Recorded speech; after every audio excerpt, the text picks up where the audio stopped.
On ne peut pas parler de sucre sans parler d'insuline. Alors, qu'est-ce qui se cache derrière ce mot? L'insuline, c'est une hormone extrêmement puissante.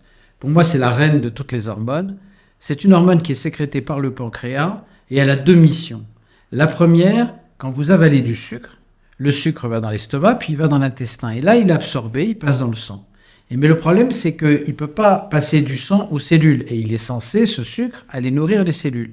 Et bien pour ça, le pancréas va fabriquer cette hormone qui s'appelle l'insuline, qui va mettre une petite clé dans la porte qui ouvre le corps de la cellule, et le sucre va pouvoir entrer. Donc s'il n'y a pas d'insuline, le sucre ne rentre pas dans les cellules, et c'est le malaise. Maintenant, il y a une deuxième action de l'insuline, c'est que le sucre non utilisé, parce que vous en mangez beaucoup, mais que vous ne faites pas d'exercice, eh bien ce sucre, il va être stocké dans des cellules spécialisées qu'on appelle les adipocytes, adipose, graisse, cytose, cellules.